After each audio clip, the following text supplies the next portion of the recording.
Hello friends, welcome back to my channel. तो आज की क्लास में करने वाले हैं कुछ और इम्पोर्टेंट छोटा सा टॉपिक है। स्ट्रेट लाइन आप लोगों का ख़त्म हो चुका है ऑलमोस्ट।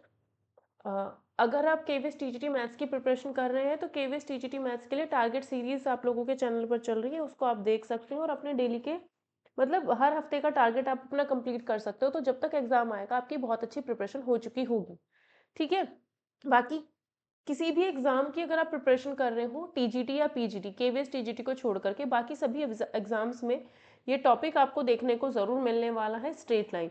तो स्ट्रेट लाइन अगर आप यहाँ से पढ़ लेते हो तो आपके सारे कॉन्सेप्ट क्लियर हो जाएंगे। उसके बाद आप लोगों को क्या करना है, youth competition time TGT PGT mathematics की जो बुक है उसके सॉल्यूशन मेरे ही चैनल पर प्लेलिस्ट में पड़े हुए हैं, उनको जाकर के आपको प्रैक्टिस करनी है। तो इस तरीके से आपकी तैयारी बहुत अच्छे से हो जाएगी। ठीक है। तो आज की क्लास में हम कुछ इंपॉर्टेंट पॉइंट्स करने वाले हैं ट्राइंगल के लिए। तो अगर हमारे पास ये एक ट्राइंगल है तो इस ट्राइंगल के लिए अगर हम मीडियन बनाएं, मीडियन क्या होती है, ए बी सी तीन पॉइंट्स अगर हमारे पास हैं, ए पॉइंट से सामने वाली साइड पर अगर एक लाइन बनाई जाए जो सामने वाली साइड को टू इक्वल पार्ट्स में डिवाइड करे। ठीक है। इस ए पॉइंट से सामने वाली साइड पर एक लाइन बनाई जो सामने वाली साइड को क्या करती है, टू इक्वल पार्ट्स में, बीसी को टू इक्वल पार्ट में अगर डिवाइड कर देती है तो इस एपी को हम मीडियन कहेंगे। बी से अगर ऐसे लाइन बनाई जाए और ये इक्वल पार्ट्स हो जाएं तो ये क्या होगा, मीडियन बी क्यू। सी से एक ऐसी लाइन बनाई जाए जो सी के सामने वाली साइड को टू इक्वल पार्ट्स में डिवाइड करें तो ये क्या होगी, मीडियन। तो एक ट्राइंगल में तीन मीडियंस अगर हम बनाते हैं तो तीनों का जो इंटरसेक्शन पॉइंट आया है, ये जो इंटरसेक्शन पॉइंट आया है उसको हम कहते हैं सेंट्रॉइड, इसको हम बोलते हैं सेंट्रॉइड। ठीक है। और अगर ए पॉइंट के कोऑर्डिनेट x1 x2 x3 हैं, x1 y1 है, बी पॉइंट के कोऑर्डिनेट x2 y2 हैं, सी पॉइंट के कोऑर्डिनेट x3 y3 हैं, तो जो सेंट्रॉइड, ये जो बीच में सेंट्रॉइड हमारा है, इस पॉइंट के जो कोऑर्डिनेट होंगे, सेंट्रॉइड सी जो ये सेंट्रॉइड ओ जो है, इस पॉइंट के कोऑर्डिनेट हमारे होंगे x1 plus x2 plus x3/3, y1 plus में y2 प्लस में y3/3। तो ये हमारे सेंट्रोइड के कोऑर्डिनेट पॉइंट्स होते हैं। सेंट्रोइड जो बनता है वो मीडियन से बनता है, ये आपको याद रखना है। इसके बाद आता है हमारे पास एक ट्राइंगल है। इस ट्राइंगल में इन सेंटर जो बनता है वो इंटरनल बाइसेक्टर से बनता है। इस पॉइंट से इस एंगल को टू इक्वल पार्ट में डिवाइड करने वाली लाइन बनाई, फिर इस पॉइंट से इस एंगल को टू इक्वल पार्ट में डिवाइड करने वाली लाइन बनाई, फिर इस पॉइंट से इस एंगल को टू इक्वल पार्ट में डिवाइड करने वाली अगर लाइन बनाई है तो ये जो पॉइंट मिला है ओ, ये हमारा कहलाता है इन सेंटर, इन सेंटर। और इसको सेंटर मान करके एक ऐसा सर्कल बनाया जा सकता है जो तीनों साइड्स को टच करता हो, जो तीनों साइड्स को टच करता हो, तो ऐसे सर्कल को हम कहते हैं इन सर्कल। क्या कहते हैं, इन सेंटर की वजह से क्या बनता है हमारे पास, इन सर्कल। ठीक है। तो अगर इस पॉइंट के कोऑर्डिनेट x1 y1 है, इस पॉइंट के कोऑर्डिनेट x2 y2 हैं और इस पॉइंट के कोऑर्डिनेट x3 y3 हैं, और ये साइड की लेंथ a, ये साइड की लेंथ b और ये साइड की लेंथ अगर c है, तो ये जो o पॉइंट है उसके कोऑर्डिनेट होते हैं ax1 plus bx2 plus cx3 upon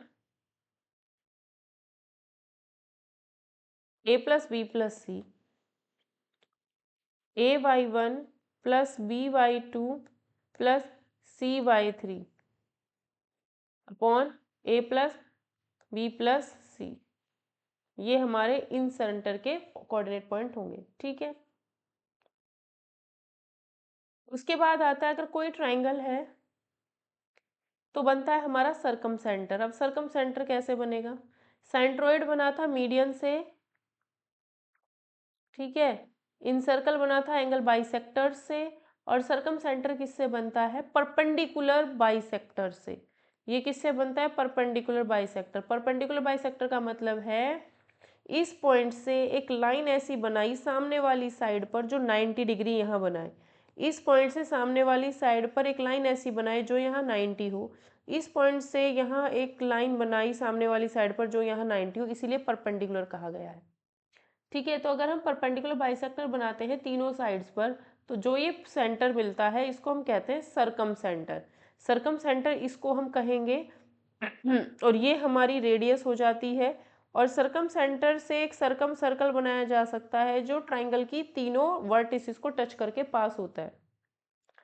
सरकम centre O से एक सर्कल ऐसा बनाया जा सकता है जो ट्राइंगल के तीनों वर्टिसेस को टच करके पास होता है।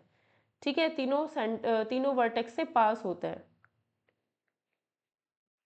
तो ये हमारा सरकम सेंटर होता है, ये ऐसे नॉर्मली नहीं निकाला जा सकता। ओ सॉरी सॉरी सॉरी, ये आपका सरकम सेंटर, एक मिस्टेक हो गई छोटी सी।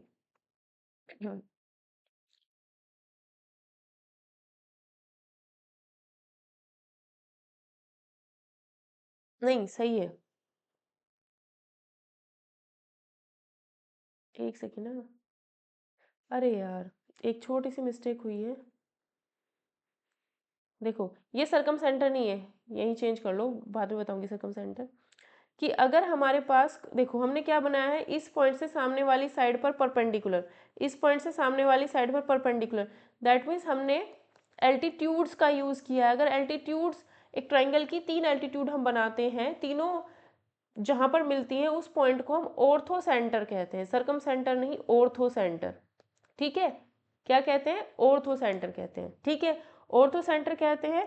तो ये साइड 2 और ये 1 के रेशो में डिवाइड नहीं होती है, वो सेंट्रोइड में होता है। ठीक है, ऑर्थो सेंटर कहते हैं। ये काम किस में होता है, 2:1 का रेशो सेंट्रोइड में होता है।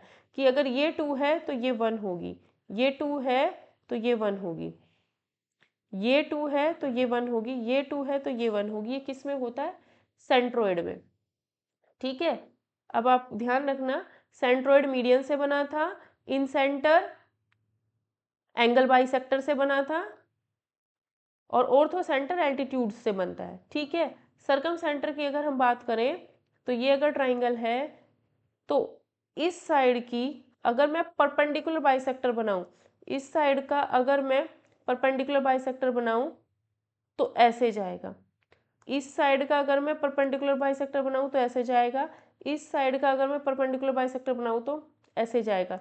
तीनों का ये जो पॉइंट आया है, इसको सेंटर मान करके ये जो डिस्टेंस होगी वो रेडियस, ये डिस्टेंस भी रेडियस और ये डिस्टेंस भी रेडियस, मतलब ट्राइंगल के वर्टेक्स से और ये जो पॉइंट आया है इनके बीच की डिस्टेंस रेडियस।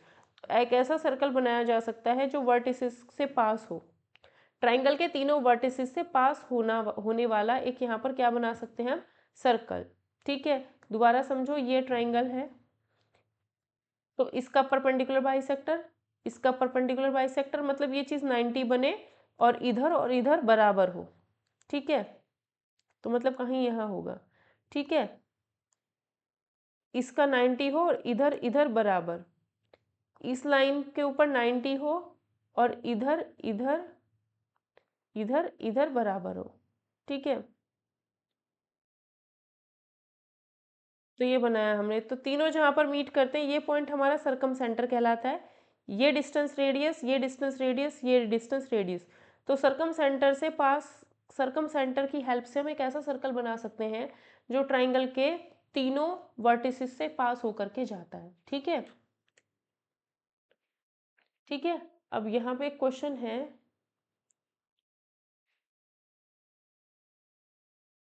एक इम्पॉर्टेंट पॉइंट आप लोग याद रखिएगा। अगर आपसे कभी भी ये पूछ ले, find the area of triangle formed by the line y is equals to m1 x plus c, y is equals to m2 x plus c2, y is equals to m3 x plus c3। ये 3 line से बनने वाले triangle का area आप लोग ध्यान रखिएगा, direct. ठीक है, इन 3 साइड से बनने वाले ट्राइंगल का जो एरिया होता है वो होता है 1/2 c1 माइनस c2 का whole square upon m1 minus m2।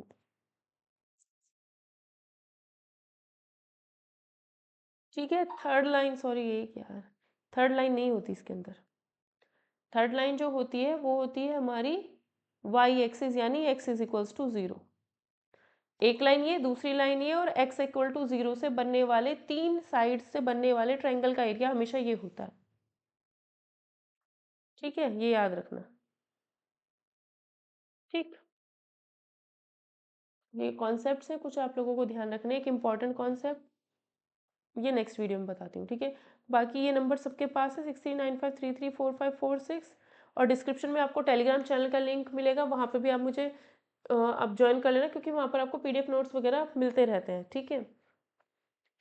तो अगर वीडियो सेशन पसंद आए तो please do like share and subscribe this channel. Telegram channel ज़रूर ज्वाइन कर लेना, ठीक है।